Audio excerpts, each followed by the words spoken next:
Okay, I just click the recording button. Welcome, everyone. Okay, great. Nice to see everyone. Hi, my name is Shawnna. I'm really excited to be talking to you today about supporting multilingualism with the New York State Seal of Biliteracy. I'll tell you a little bit about myself shortly. For those of you who I don't know, but Ching Ching, our newly minted president of New York State TESOL, we're so happy to have you, and thanks for arranging this. Thank you, everyone, for being here. And we are so happy to kick off the holiday season with this webinar that and multilingual learners. Thank you, Sean. Thank you, Shawnna. Thank you. And I'm really passionate about this topic, so I will probably be sharing a lot of information. Feel free to put your questions in the chat. I'll try to stop periodically throughout the presentation to be able to answer some questions, but I could always be available immediately after the presentation or on a future date to follow up with more questions or if you need specific assistance. Okay, so let's get started. So just what we'll be covering in this hour, we have 4 parts. I first want to find out, who is here and what do you want to know? So that's really the first thing that we'll cover. We'll get into a little bit about why we should strive for biliteracy. Why is this important to our students and to our communities, really? What is the New York State Seal of Biliteracy? So I'll be sharing a little bit about the history and, how students go about earning this award. And then how, the last part, the really important part of this presentation is how do you support students who are multilingual learners with attaining the Seal of Biliteracy? So that's what we'll be covering. And, first I'll tell you a little bit about me. So my name is Shawnna, as I said. I work for Midwest Auburn, and Auburn is the Regional Bilingual Education Resource Network. My office covers that blue section there, that state. So we're Midwestern part of New York State, but the network really supports the entire state. So we work with people from all over New York State, as well as NYSET to support multilingual learners. So I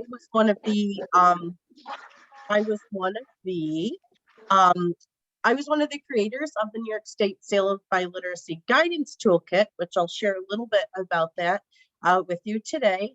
I'm also on the New York State Seal of Biliteracy Task Force. So I'm really happy to share about that. And if you haven't heard of Auburn, you definitely should. If you're in New York State, you have an Auburn that will serve you. And so if you have questions about the Seal of Biliteracy, you can certainly reach out to me. But obviously your local Auburn, if you have another Auburn in your region, you just check out where you fall in the state and you can always reach out to your local office. They'd love to hear from you. So if I can, and I know not everyone works in a school district here, which is totally fine. But in the chat, can you just briefly say what, tell us about you, what's your role? And I guess what's your school, whether it's a public school or even a university, higher education, or school district, and, what's your affiliation? So tell us a little bit about you. So I know you're here. And I know, Jennifer, you already put that in the chat. So you're from Ilion and you work with grades 4 through 12. Awesome. Jennifer, are you an ESL teacher? Let's see. Yep. So happy to have Ching Ching here, having that higher education representation. Susan LaFawn, so happy to have you as well from NYSET. Okay, an ENL teacher. Chester, New York. Haven't heard of that one. Jennifer, you're also certified in Spanish. That's awesome. Okay, District 75 with high school students. Really great. Adult continuing ed at LaGuardia Community College. Thank you. Thank you, everyone, for being here. It's really important for me to know who's here. So also, this is the next task. So if you've already introduced yourself, put this in the chat. How much do you know about the New York State Seal of Biliteracy? You can know a lot, like me. You can know a little. I'm thinking, Gian, you probably know a little or a lot, or maybe you know none. So just put that in the chat so I know. Okay, that's totally fine. None, a little, okay. Yeah. And if people do know a lot, I'll just know you're knowledgeable but rusty on specifics. Okay, good. So I just wanted to know, because I'm going to be talking about the Seal of Biliteracy in general, I will be talking about some specifics, and I just wanted to know how specific to get. Oh, great. Awesome, Jennifer. Okay, really great. Okay, so we know, I'd say the majority of people may know a little bit to none. Okay, awesome. So this is the description of the webinar. Okay, this is what you signed up for today. Taking a look at this description, what part of this webinar, this session, really stood out to you? Like, what's the one thing that you thought, oh, I really want to know about that? So if you could just put a couple of words in the chat, words or a phrase, anything about why you're here. What attracted you to learn more about this topic? Okay. So Dalita, I hope I'm saying your name correctly. Multicultural aspect. So you really want to support students from different cultures.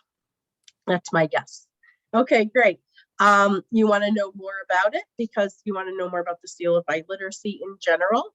Some people, it might be new to them, might be new to their school. Yeah, that we value the importance of multilingualism and multiliteracy. We'll break those down a little bit. Cultural heritage. And that's a big part of what we're talking about today as well, because I really wanted to do a session that focused on students who are earning the seal in their own cultural heritage. Ching Ching says, I like the word acknowledge, but I hope we can go beyond acknowledgement. Yes, now I'm trying to find that word. Oh, yes, it acknowledges. Yes, I agree with you, Ching Ching. So you're saying you want to go farther than acknowledging the importance of being biliterate. We really want to maybe promote or celebrate. I don't know what a better word would be. But of course, I got that word right from the Seal of Biliteracy handbook. So maybe there is a better word. Okay, keep that chat going. Multilingualism and multiliteracy. Okay, thank you, everyone. Keep that chat going, and I'll check it periodically. So the first thing is, why are we doing this in New York State? Why is this important? So, I'm probably preaching to the choir because you're probably language teachers or you're probably supporters of, bilingual education or multilingual learners in some way. But just kind of going back to the blueprint for L success in New York State is the framework for New York State supporting English language learners in education. So this is New York State's beliefs. And the blueprint for ELL success, one of the principles, which I forgot which one it was, Gian, you could probably tell me that. He's my NYSED colleague who worked at the Office of Bilingual Education and World Languages. So he probably knows. I think it's principle 5. It's either 5 or 7. But the blueprint says that districts and schools recognize that bilingualism and biliteracy are assets and provide students with an opportunity to earn a seal of biliteracy. So, the seal of biliteracy is, stated in this main document that guides all of the work in New York State for ELLs. It's stated that students should be given an opportunity. So that's the very first thing. Yes, Susan, why wasn't this established 50 years ago? I agree.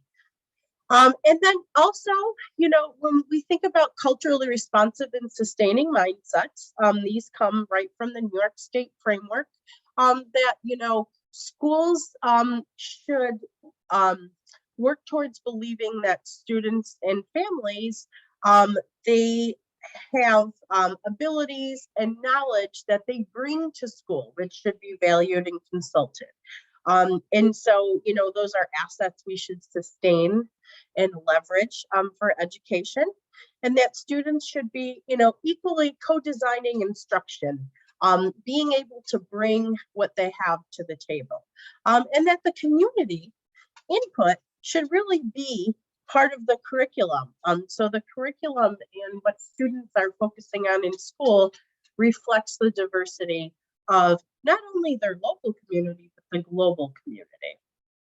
So we have our main guiding documents are really supporting this idea of, students being biliterate and bilingual.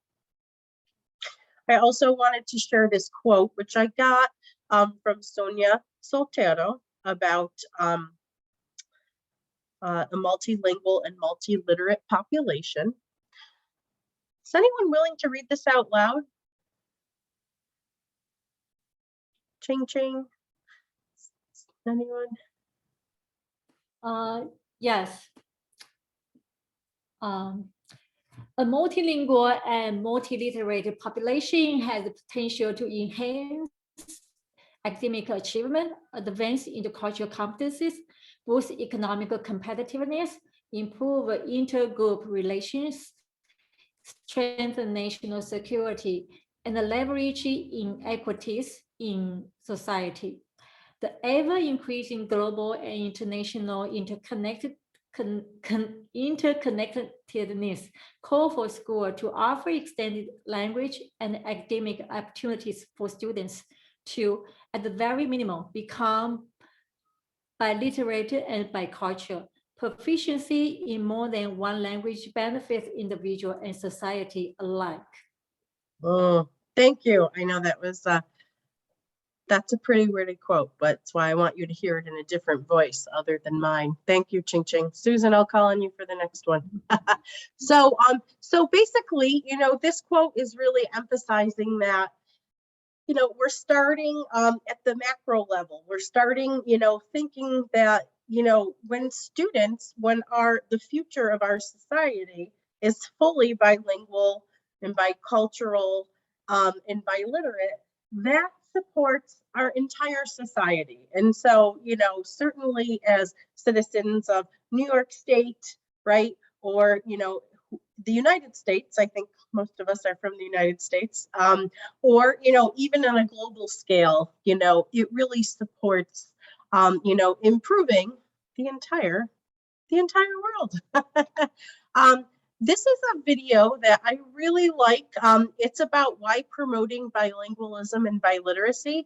So try to think about a fact that stands out to you as we watch this video. It's a short one, and so just sit back and relax and try to see if you can find a fact that is very interesting.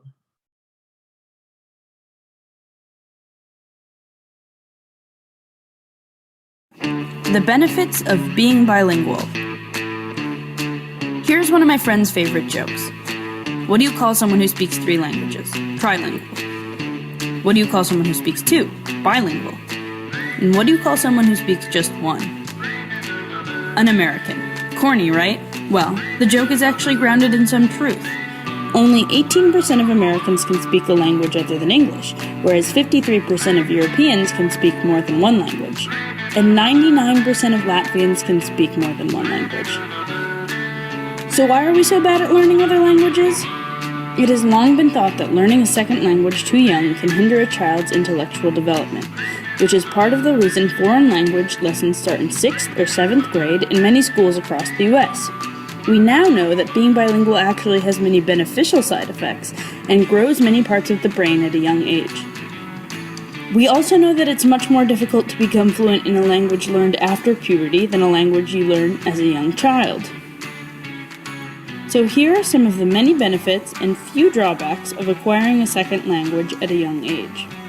Early researchers thought if a person obtained a second language too early, the two language systems would obstruct each other, making it more difficult to master either, and making a person worse at both languages. They were only partially wrong. Turns out one language system can indeed obstruct the other in early years. However, researchers are now finding that this process forces the brain to strengthen its cognitive muscles to resolve this internal conflict, essentially making us smarter and making our brains stronger.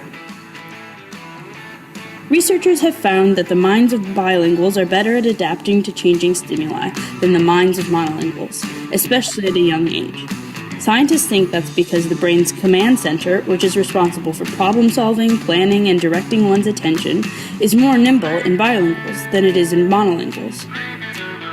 So what are the drawbacks? Well, scientists say that monolinguals tend to have a wider vocabulary as children than bilinguals, and are able to more quickly access the words they are looking for. However, most bilinguals are able to catch up with vocabulary acquisition at a later age. Science has also found a few other benefits of speaking more than one language.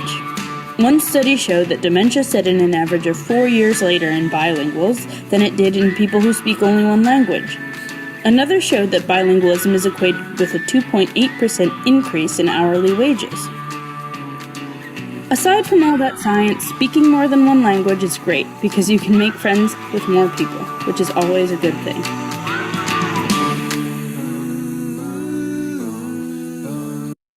Okay. Anything that stood out to you in that video about why we should promote bilingualism and biliteracy?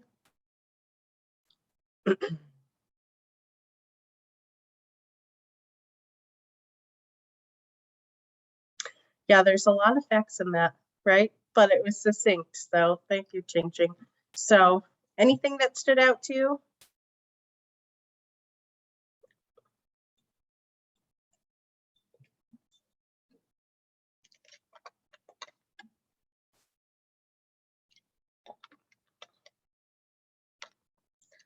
Yes. So Jenny's talking about how only 18% of Americans speak more than one language, as opposed to 53% of Europeans. Yes, most people in Europe, speak more than one language. It's just a fact of life. It helps with enhancing the brain's performativity. Yeah. Continue to put things in the chat while I move on. So, there are a lot of reasons, that were addressed including, the brain, and, vocabulary, and even making friends, which I really love how that video ended. But this report, which I really, it's really excellent. It's excellent that you could share even with your students. But from the American Council of Teaching of Foreign Languages, really, as it says at the top of the slide, more languages, equals more, my apologies, equals more opportunity, equals more sense, right? So the earning power of students by supporting them being bilingual and multilingual, we're really supporting their ability to, economically be better off. And so in the Lead with Languages campaign, out of a survey of 1,200 US employers, it indicates that there's an urgent and growing demand for language skills in the workplace. And there's all sorts of studies about job postings, and, it's increased. Bilingual job postings have increased by, very large percentages in the last 10 years. And that's not just for lower skilled jobs, it's for, college educated jobs, jobs that you need certification for, middle skills jobs, and the like. So really, we want to create more opportunities for our students, giving them a chance to have a better life. So before I move on, hi Nadia, thank you for being here. So glad to see you. Awesome. I would love to connect with you on that. And anyone from Buffalo is a friend of mine, being from Rochester, and your neighbor to the east. So any questions before I move on? It's, I'm going to go into a little bit more the specifics about the New York State Seal of Biliteracy. And just pause and see if anyone has any questions.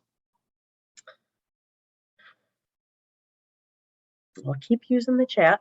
The New York State Seal of Biliteracy, it's an award given by a school or a school district that formally recognizes students that have attained a high level of proficiency in 2 or more world languages. So one language must be English, and the second language could be any other language. And there are even students who earn the Seal of Biliteracy in 2 languages in addition to English, or even 3 languages.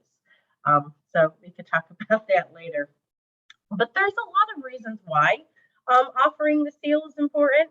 You know, encouraging students to study languages and to continue studying languages in high school, and for universities to be able to recognize the language level that the students are coming in with. Also for jobs, for employers to be able to, you know, have a method to identify whether someone is fully bilingual and biliterate. And also, you know, recognizing the value of language diversity. And so showing that we value other languages and other cultures in our communities, and, you know, to be able to honor the cultures that students bring with them. Another thing, which I think administrators, school administrators especially find this helpful, is that it positively contributes to the district's college career and civic readiness. So there's an accountability score that schools get, you know, based on ESSA is not educating. Oh my gosh, what is ESSA? I just went totally blank. I was thinking of educating all students, which is a test. But ESSA is the federal designation for how schools are assessed and evaluated. So when a student earns, every student succeeds at. Thank you. Oh boy. So for the Every Student Succeeds Act, and a student who earns a Seal of Biliteracy has the same weight as a student who gets a Regents with Advanced designation. So it's a pretty high, yeah, 4 o'clock is a bewitching hour. It's a pretty high level of distinction for a student. And so Ching Ching's asking, is it a mandate for every school in New York State, or individual schools have to adopt it? As of right now, it's been individual schools and districts adopting it because it was rolled out kind of slowly, and I'll share that with you as well. So, you know, this is, I think, the most cool. You know, I should probably update this because I think my most recent version of this is actually more updated. So this is the Seal of Biliteracy across the United States. And I believe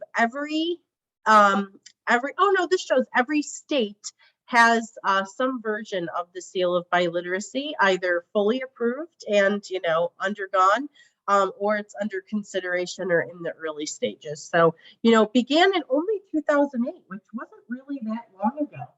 California was the first state to offer a Seal of Biliteracy, and New York was second to adopt it. So we were one of the early ones. But just taking a look at the timeline for New York State, you know, in 2012 it was passed into legislature. In 2014, the state started a pilot program, which you know, included, I think, between 9 and 12 schools and districts from across the state who piloted the programs. And it was formally approved by the Board of Regents in 2016. So the 2016-17 school year was the first official year of statewide implementation. And so this is our most recent statistics from 2020-2021 school year. So we had 324 schools offer the seal. So that was about 1 in every 5 public schools. Last year was our highest number, 5,479 students. So we surpassed the year before by about 500, I think. And since 15-16, we've had more than 17,000 students earn the New York State Seal of Biliteracy. So that's huge. So how do students earn the seal? The most important thing is that they have to graduate with a Regents diploma. So the students must be candidates for a Regents diploma to earn the New York State Seal of Biliteracy. So that may, leave out certain students if they're not on track to earn a Regents diploma. And also, private schools. Some private schools do offer a Regents diploma, but they don't all. So it must be a Regents diploma. And the other thing is that demonstrating proficiency in English and another language by earning 3 points in each from a choice matrix. And I'll explain this. But the one thing that was really important that came out of these, the pilot programs that I spoke about, is that we didn't want schools to have this like rigorous set of criteria that you must do this, this, and this to earn the Seal of Biliteracy. So instead of doing that, New York State gave a matrix. So what students need to be able to do is earn 3 points in English, and you can see the English is on the left side. So any way they can attain 3 points in English, then, they're all set for that language. And then 3 points in a world language. So again, any way that they can earn 3 points from the matrix, as long as they have 3 points in both languages, then they can earn the Seal of Biliteracy. And if you notice, for both languages, there are some options that they can earn 1 point, but also for 1E and 2E at the bottom, there is a way they can earn 2 points. So a lot of students end up doing this, but that would be a culminating project. So that could be a project, presentation, or portfolio. That's all done in that target language, and it's presented to a panel of reviewers. So again, that would be a separate project for each language. And the important thing that I'll say here is that the culminating project does not have to be something that students do just for the Seal of Biliteracy. So they could be doing a project, say, in one of their language classes, or even for the English version, it could be a project that's even in a social studies class, as long as they're doing it in the English language. Or maybe it's a final portfolio that they do to graduate from their school. So any way that the students can earn the points, it can be something that already exists in the school or that they're doing. So just taking a look at the criteria, I'm not going to get into all of them, but I'm wondering if anyone has questions. That's a really good question. So if the school doesn't offer a checkpoint exam in a specific language, there are other exams that you can find, and I'll be sharing those with you. So thinking about our students who might be current English language learners or former English language learners, some of the ways that they may earn points is like 1B is by the nicest slot. So if they've scored a 290 or above, anytime during high school on the nicest slot, they can earn a point for English. Also looking at the other side, if you have a bilingual program, so 2C, students can earn points in a world language for, coursework in a bilingual program. And then 2B is transcripts from another country. So if you have a student who came from another country in grade 8 or beyond, and they have, transcripts, they can earn a point that way. And then finally, I think Jennifer, somebody just asked about the checkpoint C, and I'll share a little bit about those in a moment. And some of this criteria has been updated this year. It hasn't changed drastically, but only slightly.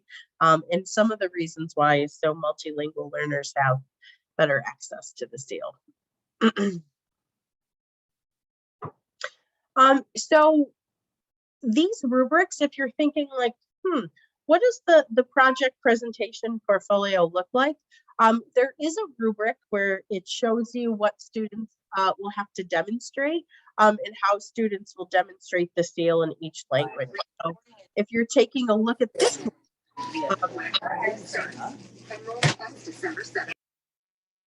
Okay, so if you're taking a look at the rubric, for example, there's 3 modes. So there's interpretive, presentational, and let's see, presentational and interpersonal. And as long as students can demonstrate each of those different modes, you know, then they can earn that 2 points. So it's like doing a project and then maybe presenting it and having a discussion. So the important part isn't even necessarily the presentation. I mean, it could be, but really having a conversation or spontaneous interaction, something that's not memorized, that's a really important part of this project. So that's where that panel comes in.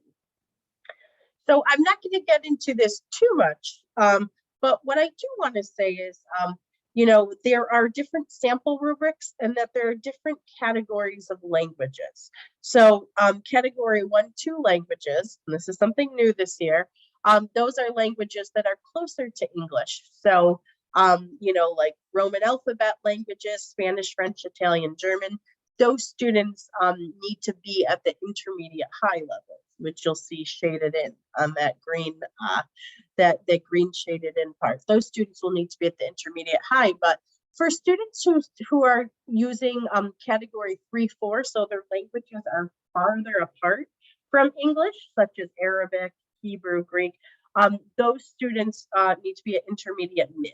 So I'll share a little bit more about that with you, but it's kind of giving some equity and some access to students whose languages are, you know, farther from English.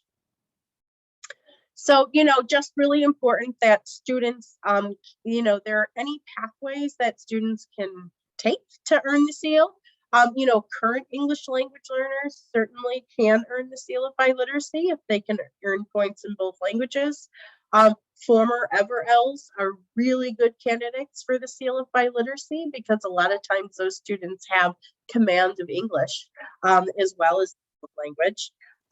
Heritage language students who maybe were born in the United States but speak another language at home, you know, are really good candidates for the seal as long as they know how to read and write their home language.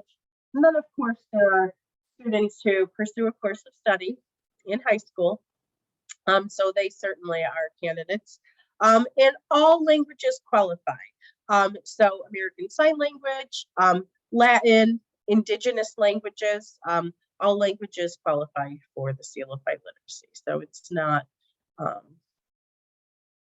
yes, thank you, Ching Ching. So teachers can design a culminating project for a class with this in mind. So yes, culminating projects can be part of coursework, and everybody can do them. Just wanted to share, I didn't have the most recent languages from 2021 end of school year, but this is from 2019. So this is a sample of the languages.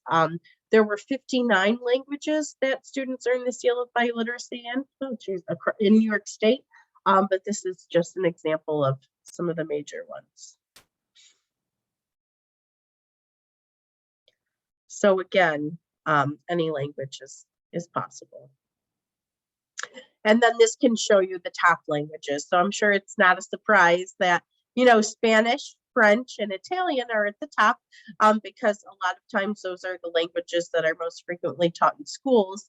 But, you know, we also have Chinese, which, you know, there are also Chinese programs, German, Latin, American Sign Language, Arabic, Russian, and Bengali. So these are the majority of the languages, or the students were represented these languages. Now this is a really interesting chart, and I do want to share this because this is from 2019 school year, but the percentage of students who earn the seal by L status. So as you can see, you know, for current English language learners, 4% earned the seal of biliteracy. Now you take that former EverL, so that red section, you know, that was 23%. So, you know, those are probably students, you know, if you take that 23% plus the 4, those were probably most likely students who earned the seal in their home language.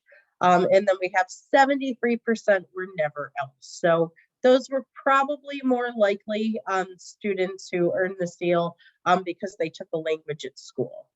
Although we're actually we're doing a better job in the state of gathering more data on students. We're doing a better job of that.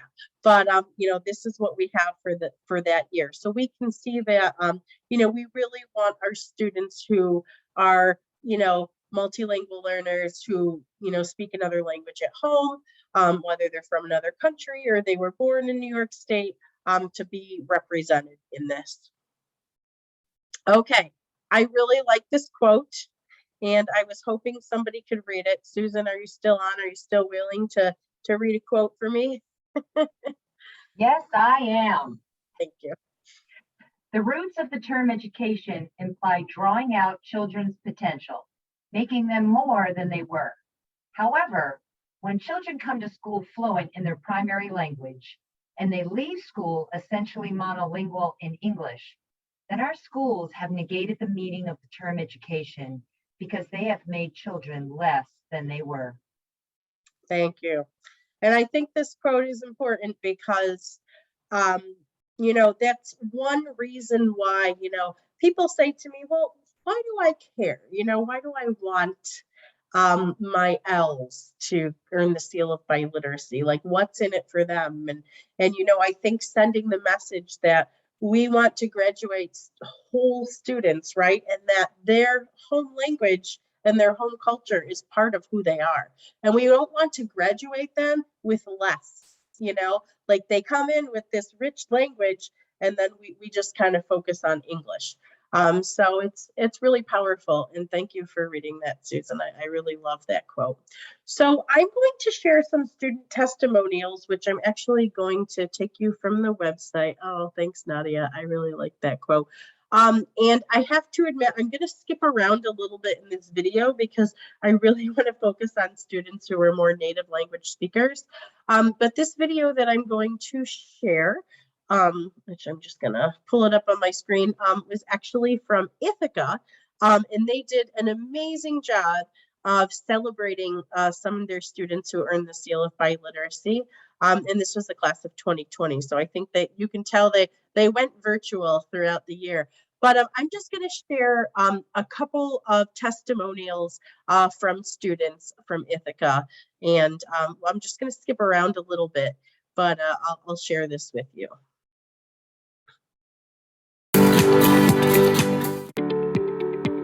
Hi, my name is Sarah, and I speak English and Mandarin Chinese. I first applied to the Seal of Biliteracy because I know that we live in such a diverse world where being bilingual is a very useful skill set to have, and the seal would give me approval to this skill set, which would definitely open up more doors for me in the future. I think that the most rewarding part of working towards the Seal of Biliteracy was definitely spending more time working in Chinese, because normally at school we work in English, writing, thinking, all done in English. So Chinese was more of a spoken thing done at home.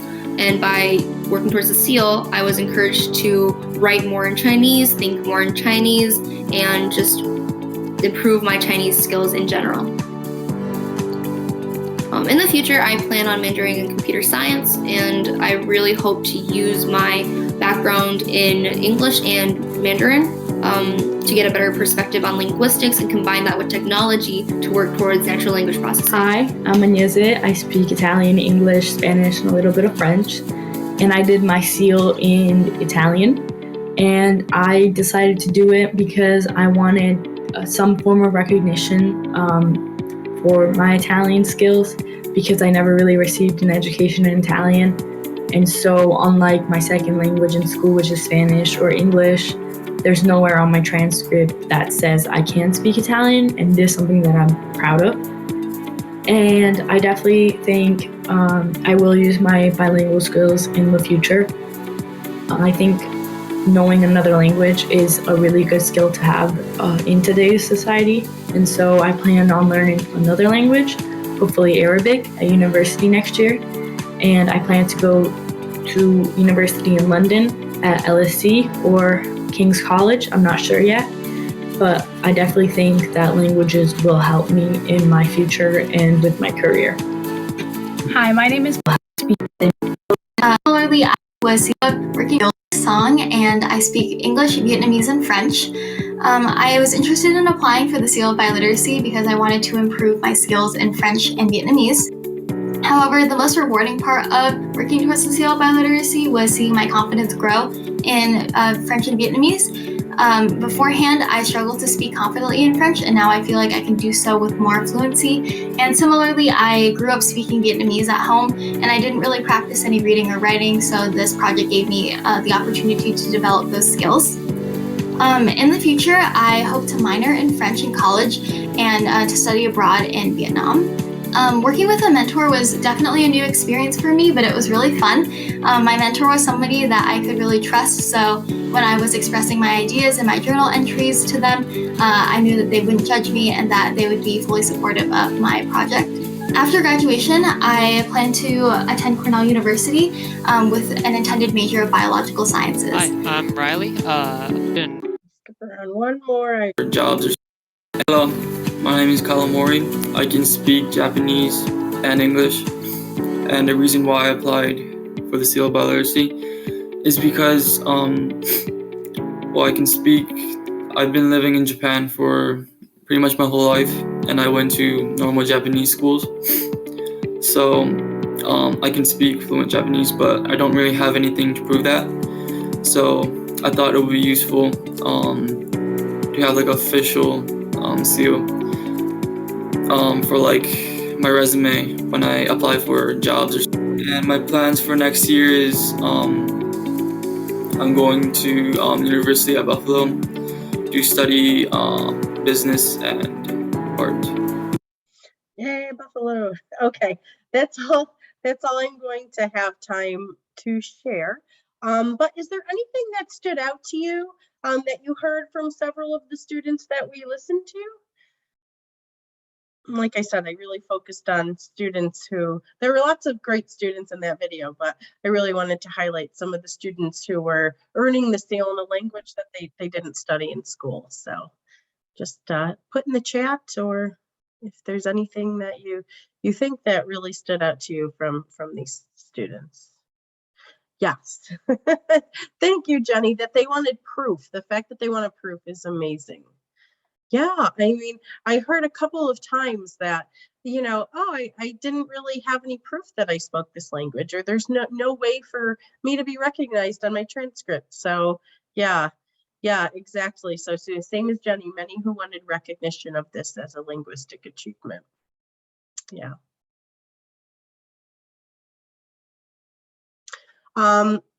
One thing, as I've been a part of some of these presentations, yes, Roshi, I didn't even know you were here. Validation of their skills. Yes. I mean, sometimes, as a student is graduating, maybe they're in 12th grade and they're doing a project in their home language. It could be the first time in their entire school career, right? Of, 12th grade, 13 or 14-year school career where they're ever given a tangible recognition that, of their home language and culture, that it's something valuable that they bring. So I think those students did a good job of explaining what that meant to them. So do you have any questions? I'm going to spend the rest of my time talking about I love it. So Ching Ching, that's a great segue.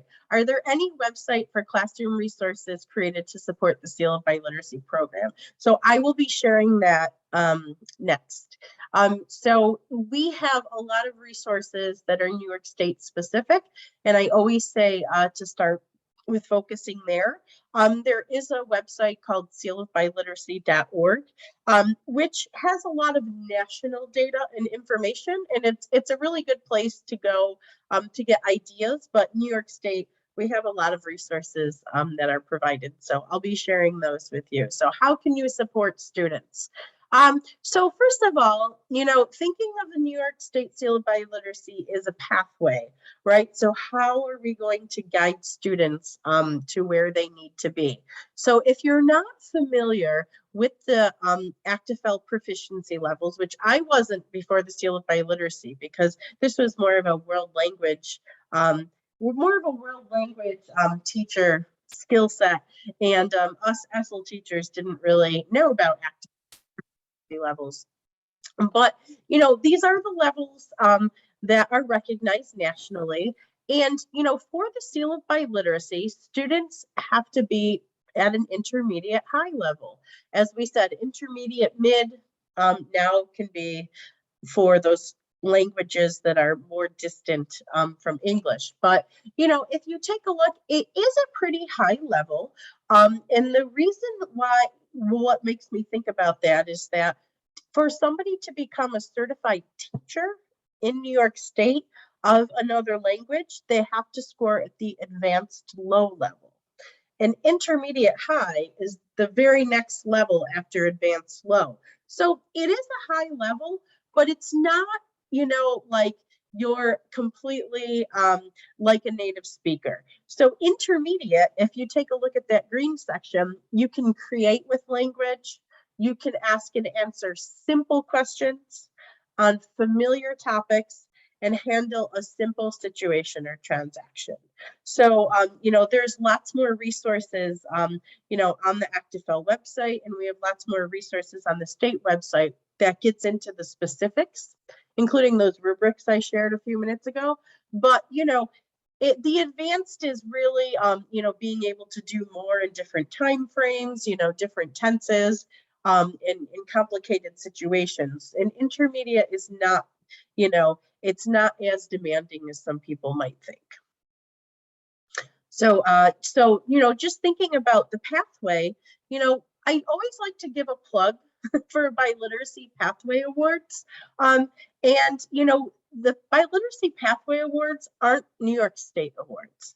So if you go back to when I shared that matrix, and it's like 3 points in English and 3 points in a world language, that's Board of Regents. So, you have to earn those criteria to graduate from high school. But schools and districts can develop your own pathway awards from grades pre-K, right, all the way through 11. So, before students graduate, you can have a separate recognition for your awards. It could be benchmarks for students to earning the Seal of Biliteracy. Like I said, it's locally defined and awarded. You can give it as your discretion, and it could be solely based on, the individual school's purpose or need. So, if you have students who begin world language at such one grade, or, they're making language decisions of what to take, when and where, it's up to the school to be able to decide that. And here's some examples. So in second grade, students can sing a song in a target language. In fifth grade, students can, select their best work in more than one language. In eighth grade, students can, write an essay in English, or, perform a skit in the target language. So it really could be anything that the school decides, but it's a great way to have students, and families have a recognition that there is this Seal of Biliteracy at younger ages. And that was actually a kindergarten award ceremony that I got to attend a couple of years ago.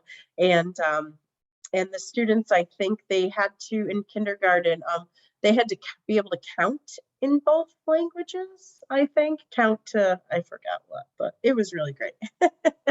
So there's a New York State Seal of Biliteracy website, which has pretty much everything you need to know.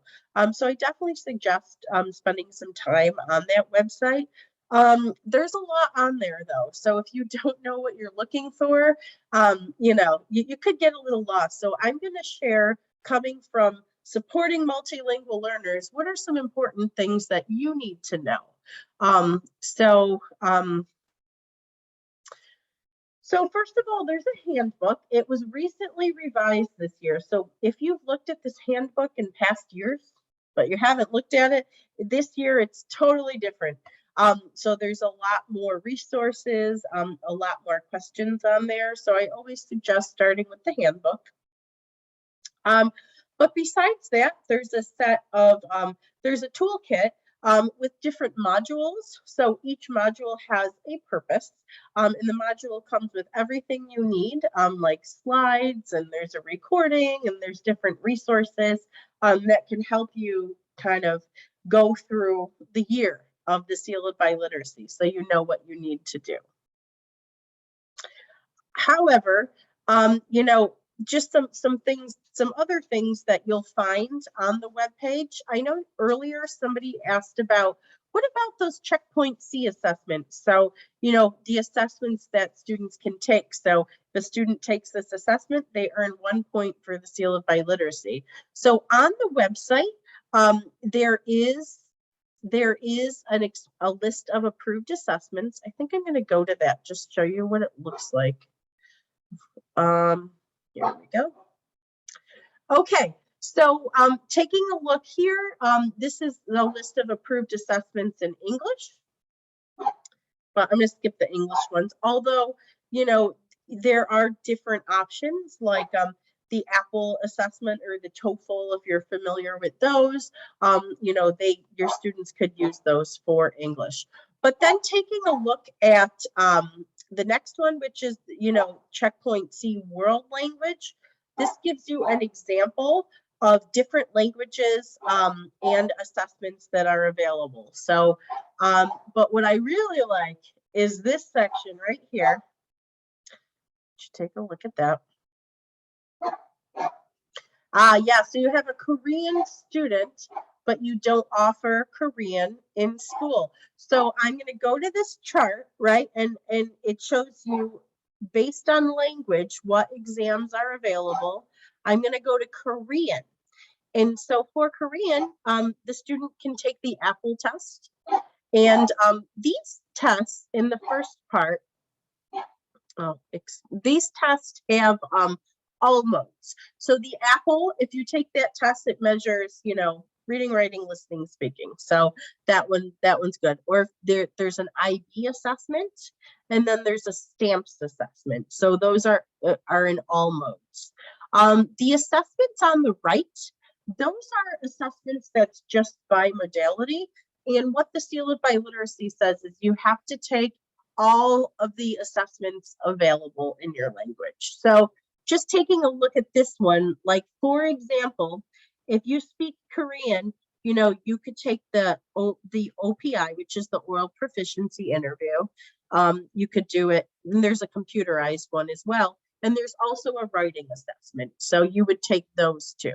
So you can either take one of the ones on the left side, or as many on the right side is available. So if your home language is Lao, and you say, oh well, there's only one assessment, well, then that's the only one you're going to take, because that's the only assessment available. So, you know, I know we're working on getting more assessments approved, and that's something new this year. And do these tests cost anything? They do. A lot of the costs are typically covered by schools, unless you know, there are, for example, like IB and AP tests that students typically pay for themselves. You know, if that's what the system is in the school, that's fine. But yeah, it's different for each school. But what I can say is that some of these tests cost more than others.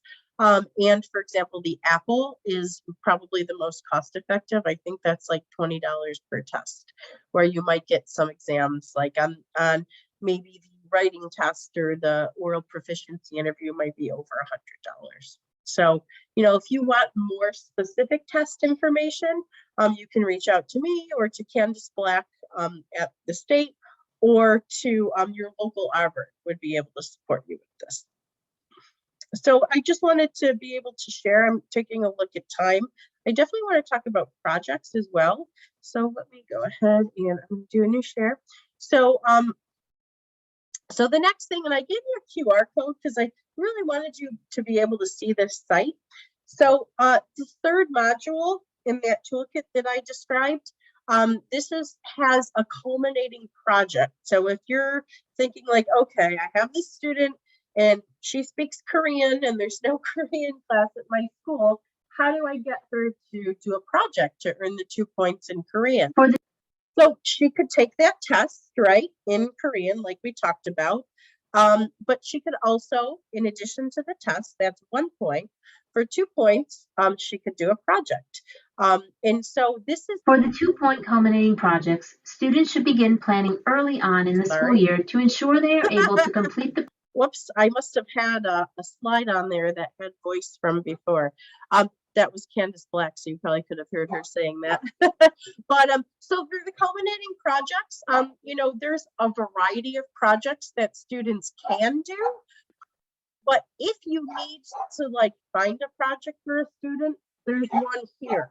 So this project asks students to provide, do some research on a country and to be able to present different cultural aspects about the country. And then to really show their academic, like reading, they will research current events articles and then present that. And at the presentation, have that spontaneous conversation. So if you're like, I need a project, I don't know what to do, you can very well take this project. It was done by some teachers in our local school district, the Grace School District, and they modeled it on a project from Long Island. So this is some examples of what this project looks like. There was a student who did it in Chinese and a student who did it in French. And they can start this anytime. So the Seal of Biliteracy, students can only earn the seal. Jennifer, you're reading my mind. I'll get to that question. The students can only earn the seal when they graduate with a Regents diploma. And I'm sorry, my dog's barking. I think I warned you guys that I was home today. So there's nothing I can do. She's hungry. I'm going to keep talking for a couple minutes.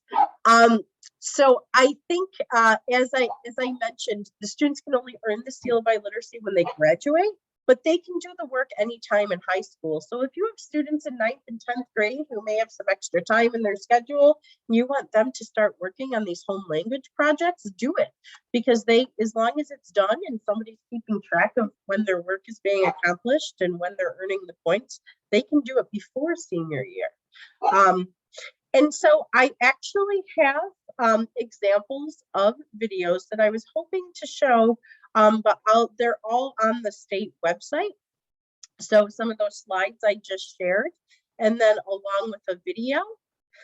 So you can actually watch the student present. My name means being graceful and intelligent. I came to Rochester from China 3 years ago. Yeah. So, 我的家乡是福建的福清市. Actually, it's a city that is a province right here in the city. Okay. So, like I said, I'm not going to spend any more time on that. But those videos are on the state website. So under that module 3 page that I talked about, and you can watch these examples of students presenting and see their slides. So you get an idea of that. And then finally, I think the last question, which was a great segue, how do you grade a project, right? If no teachers speak the languages. And so, it's a panel of reviewers. So it's supposed to be 2 or more adults who speak the language, who's evaluating the projects and being able to ask the student questions. If it's a low incidence language, like for example, Korean, or, if it's a language where you can't possibly get 2 people because maybe, that there aren't enough adults that do that, you can have only 1 person be on the panel. So that's another option. And where do you find panels? You can invite members of the community. You can hire interpreters. And there are some interpreter agencies that are specifically training their interpreters to do this. Actually, at the New York State TESOL conference, I have met a few interpreter agencies that I would be glad to share their contact info. So that's an option if you don't have a teacher or you don't have anybody in your community. Your ARBERN, if you reach out to your local ARBERN, they can help you find a qualified panelist. And we're also keeping track of volunteers. So there is a Seal of Biliteracy panel member volunteer form. And I'm going to send these slides to Ching Ching right after, and I'll have her send you them by email so you can click on the links. So if you work in higher education and you're thinking, I speak another language, I'd like to volunteer, you know, put your name on the form. My ARBERN West colleague, Melissa, keeps track of the volunteers. And if you contact your ARBERN and you say, I need somebody for Polish, well, you know, we can take a look at this form and see if there are any community members or college professors or, you know, anybody who can help be on that panel. And when we're doing virtual presentations a lot, it makes it so much easier. And so I found that having community members be on the panel tends to make the presentation much more valuable to the student, that, you know, somebody from the outside is actually valuing their work. And it really helps with our higher education people who work in colleges, especially those who teach language in colleges, understand what the Seal of Biliteracy is about and what language skills their students might be coming with. So it's really neat. And so I know that it is 5 o'clock. I was just going to share one more thing. So if you are able to hang out for another minute, there's a module 5, which is preparing for panel presentations. And you can see a whole bunch of other presentation examples. The ones on the left, I think they're from Liverpool School District, and they were all the year that schools closed for COVID. So you can see examples of student presentations all done virtually. So that's kind of neat. And then another great example, which I like to share, is on the left side. This is actually a student from Buffalo, and he was part of the pilot program for the Seal of Biliteracy. And you can see an example. He actually wrote a play in Swahili. So you can take a look, and it's about his home country of Congo. So you can take a look at the play in Swahili, which he, you know, very kindly shared with us. And you can see the play in English, and you can take a look at the panel presentation. Even though it's conducted all in English, you know, you can kind of see what questions are asked. And, you know, even though ideally the student for their home language will be speaking the home language in the panel, but you can see an example of, you know, what those questions and answers really look like. And I think the play is a really neat and creative project. So, you know, that would be worth the 2 points. So finally, there's these brand new one-pagers for the Seal of Biliteracy that actually, as of this week, hot off the presses, the parent and the student flyers are in, I think, at least 10 languages, and those are just posted to the state website. So there's pages for different stakeholders. So please get those, share those in your communities. Like I said, I know it's 5:02, so thank you for sticking with me. Feel free to reach out if you have more questions on the seal, or as I said, your local ARBERN, or going to the NYSED website. And I will send a PDF of these slides to Ching Ching. And thank you for putting this together, Ching Ching. I also want to say it's not too late in the school year. If you're like, I think I can have a couple of students who might be able to pull this off, especially if they're Ls or former Ls. It's definitely not too late. Some of the forms are due in December, but you know, it definitely is something that if you wanted to make it happen this school year, it's possible. So thank you. I'm here for questions if anybody has any. Oh, thanks, Gian, for putting that. Yes, the New York State Seal of Biliteracy website. So Gian put that in there. Thank you for that. And like I said, there's a lot of resources, and these slides have kind of like the key resources that you'll need to support multilingual learners. So I'm here. If anyone has questions, I'd be glad to stay on a couple extra minutes. Thank you, Jennifer. Like I said, please reach out. I'm here if you have more questions.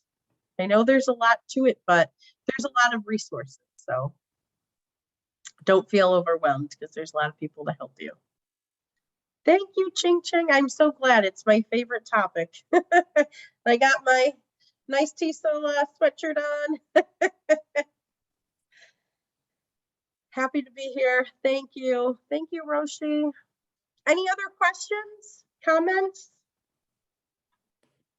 No? All right. Well, thanks again, everyone.